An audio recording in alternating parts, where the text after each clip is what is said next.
예, 시청자 여러분 안녕하십니까. 오늘은 그 살아있는 공자 말씀 생활론어 하기편 13장에 대한 내용입니다. 그 하기편 13장의 내용은 이렇게 구성되어 있습니다. 유자의 말입니다. 유자가 말했다. 믿음이 의로움에 가까우면 믿음이 의로움에 가까우면 말한 것을 다시 반복할 수가 있고, 공손함이 예에 가까우면 수치와 치욕을 멀리할 수 있으며, 사람들과의 관계를 잃지 않으면 또한 이를 본받을 만하다. 이런 내용으로 구성되어 있습니다. 그래서 저는 논어 13장에 하기편 13장의 이 내용의 제목을 신뢰와 공경 그리고 바른 관계, 그 다음에 또 한 가지 제목으로는 부제로는 신뢰와 도덕이 키우는 참된 인재라고 하는 제목으로 붙여봤습니다.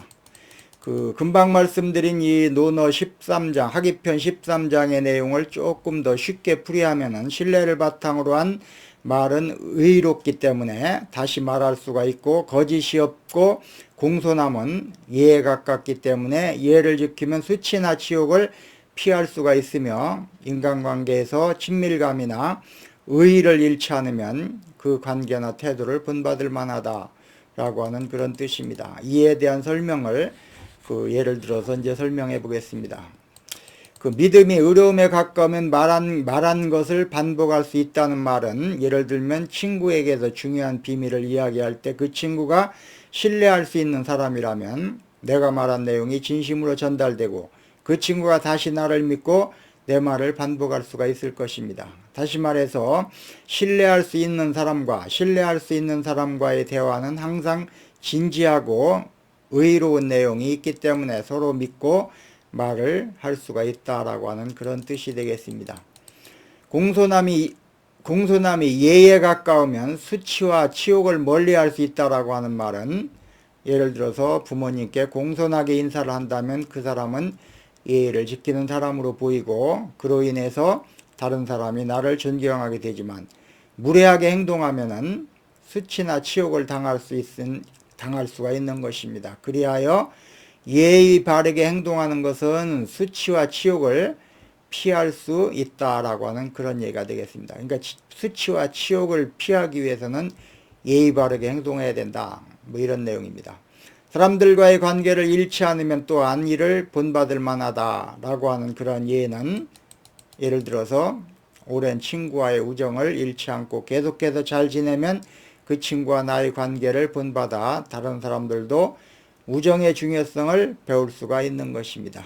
다시 말해서 사람들과의 관계에서 의리나 친밀감을 잃지 않으면 그런 관계를 다른 사람들도 본받을 수 있게 된다는 그런 뜻입니다.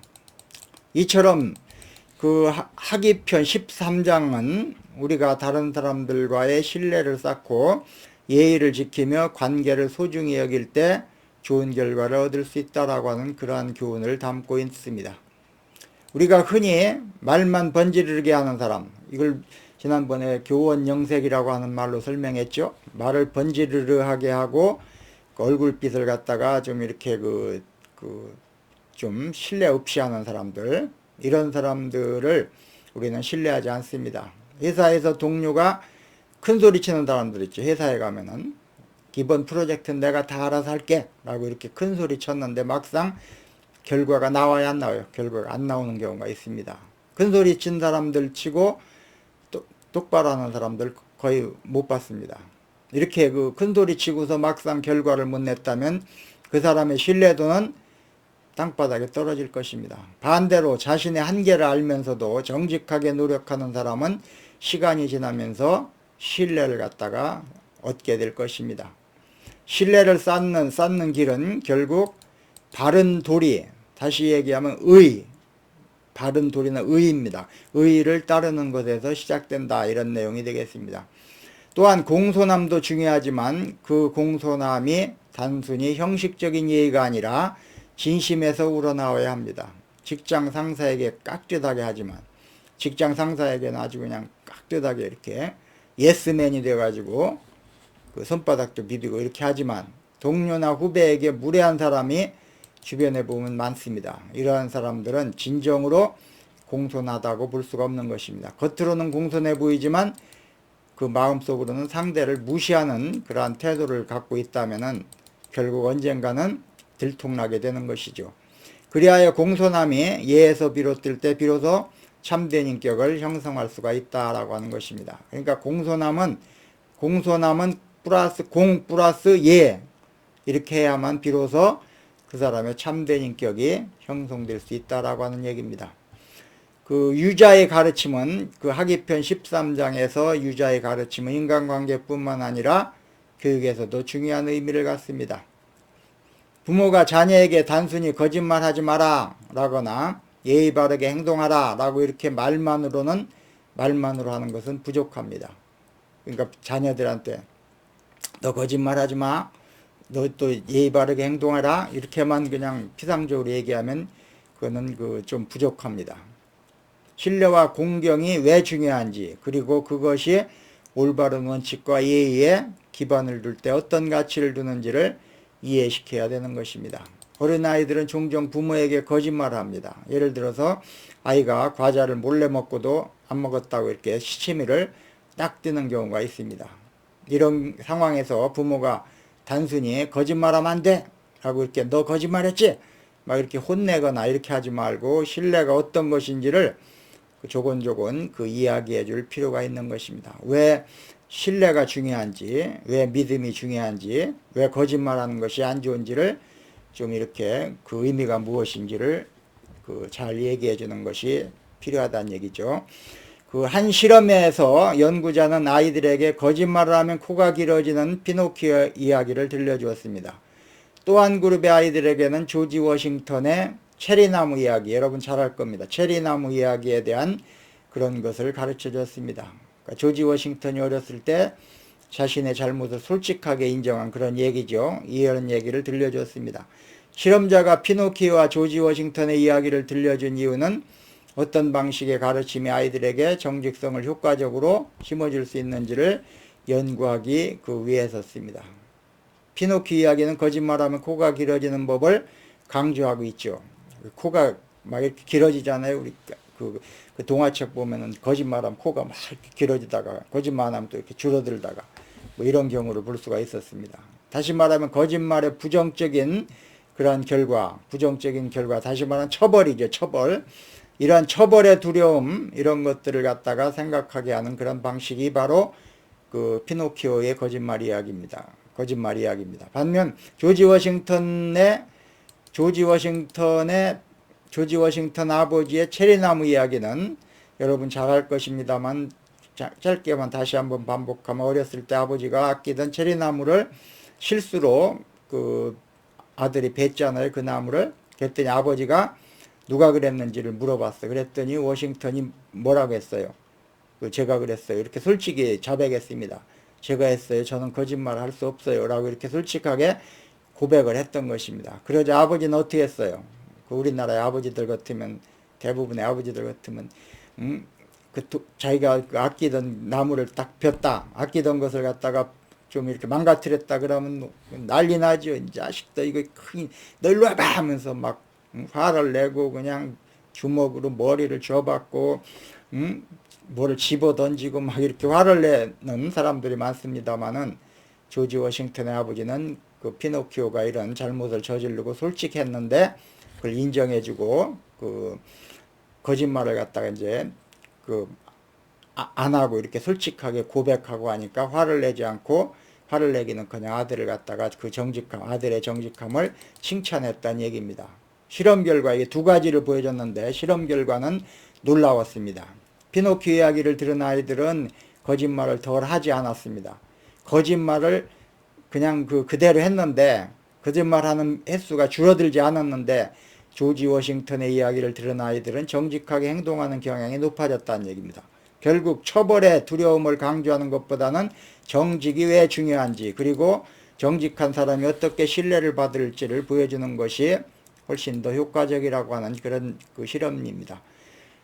공손함의 가르침도 마찬가지입니다. 많은 부모가 어른들에게 공손해야 된다 라고 이렇게 가르치지만, 공손이 단순한 형식적 예절이 되어서는 안 되는 것입니다. 아이가 식당에서 종업원들에게 막 반말한다든가 할머니에게 그냥 학교 가는데 인사도 안 하고 간다든가 이렇게 이런 모습을 보인다면 엄마는 아이들한테 어른을 존경해야 돼 이렇게 말하는 것보다 그 공경하는 것이 무엇인지 이런 것들을 왜 중요한지 그걸 스스로 깨닫게 좀 이렇게 가르쳐주고 그 이해시켜주고 하는 것이 필요하다. 더 효과적이다. 이런 내용입니다. 한 철학자는 사람의 인격을 알고 있으면 그가 동등하거나 약한 사람에게 어떻게 대하는지를 보면 알게 된다. 그러니까 어떤 사람이 자기보다 약한 사람이나 자기와 같은 사람이나 이런 사람을 어떻게 대하는가를 보면 그 사람의 인격을 알 수 있다는 얘기입니다. 우리가 이거 주변에서도 보면 그렇지 않습니까?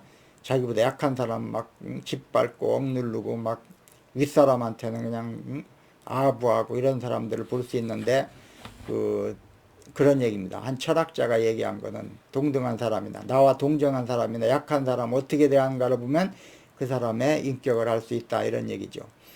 아이가 버스기사나 편의점 직원에게 무례한 행동을 할 때 부모는 먼저 본보기를 보이고 친절하게 대하는 모습을 보여준다면 아이는 자연스럽게 공경이라고 하는 것이 단순한 의무가 아니라 타인과의 관계를 형성하는 중요한 요소라는 것을 배우게 될 것입니다. 한편 부모가 아이에게 가르쳐야 할 가장 중요한 것 중 하나는 바른 관계를 유지하는 방법입니다. 이것은 친구나 가족과의 관계뿐만 아니라 사회를 살아나가는 그 태도와도 연결되는 것입니다. 아이가 친구와 싸웠을 때 우리 엄마들은 가서 사과하고 와 막 이렇게 말을 합니다. 네가 잘못했다고 사과하고 와서 어서 빨리 가 사과하고 와 막 이렇게 강요를 하는 것을 갖다 볼 수 있습니다. 그런데 그것보다는 왜 화해가 중요한지를 이해시키는 것이 더 필요한 것입니다. 예를 들어서 토마스 에디슨이 어렸을 때 학교에서 문제아로 낙인 찍혔던 이야기가 우리가 잘 알고 있는 이야기입니다. 선생님이 그의 어머니에게 편지를 보냈습니다. 이런 편지를 보냈습니다. 이 아이는 지능이 낮아서 학교에서 도저히 더 이상 가르칠 수 없습니다. 라고 하는 내용을 담은 편지를, 부정적인 내용을 담은 편지를 어머니에게 보냈습니다. 그러나 어머니는 이 편지를 바꿔서 아이한테, 아들한테 전달했습니다. 어떻게 바꿨냐면 선생님께서는 너를 아주 특별한 아이고 남다른 재능이 있다고 하셨단다. 이렇게 바꿔서 말했습니다. 뭐 사실 거짓말을 했다라고 볼 수 있는데 이건 선의의 거짓말이라고 볼 수가 있겠죠. 이 말을 통해서 어머니는 에디슨이 자신을 무능한 아이로 여기지 않도록 하고, 그러니까 선생님 말을 그대로 전해주면 어떻게 했어요? 에디슨 실망하고 나는 무능하다 이렇게 여기고 막 이렇게 좌절하고 하겠잖아요. 그러니까 엄마는 그걸 방지하기 위해서 좀 다른 말로 자기가 각색해서 아들한테 말을 해줬던 것입니다. 자신감과 도전감을 심어주려고 했던 것입니다. 그리고 그 믿음 덕분에 어머니의 믿음 덕분에 에디슨은 좌절하지 않고 공부를 더 열심히 해서 훗날 위대한 발명가로 성장할 수가 있었던 것입니다. 이 예화는 신뢰가 개인의 성장과 사회적 관계에서 얼마나 중요한지를 말해주는 것입니다. 에디슨의 어머니는 아들의 가능성을 믿고 부정적인 현실을 그대로 전달하는 대신 긍정적인 방향으로 해석하여 말을 했습니다. 다시 말하면 단순히 거짓말을 한 것이 아니라 아이가 스스로 믿고 성장할 수 있도록 돕는 도덕적 판단을 기반으로 한 그러한 말이었습니다. 그러한 거짓말이었습니다. 이상에서 유자의 가르침이 하기편 13장에서 유자의 가르침이 교육에서 신뢰와 도덕적 가치가 어떻게 적용될 수 있는지를 언급했습니다. 유자의 가르침은 결국 도덕적 신뢰와 바른 가치관을 갖춘 사람이야말로 사회에서 존경받는 인재가 될 수 있다는 것을 강조한 그런 것이라고 할 수 있겠습니다. 이것은 오늘날 교육에도 단순히 학업 성취를 넘어 도덕적 판단과 신뢰를 바탕으로 한 인격 형성이 중요하다라고 하는 그런 메시지를 담고 있는 것입니다. 지금까지 말씀드린 것을 결론적으로 말씀드리면 바른 신뢰, 바른 공경, 바른 관계가 더 나은 삶을 살아가는 길이다 라고 요약할 수가 있을 것입니다.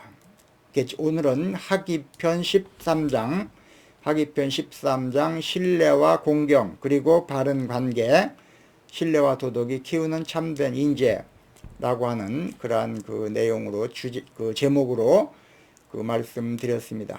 예, 학위편이 이제 13장까지 끝났으니까 뭐 몇 장 안 남았, 16장까지 있는 것 같은데 한 세 가지만 더 하면 그 3시간만 더 하면 아마 끝날 것으로 보입니다.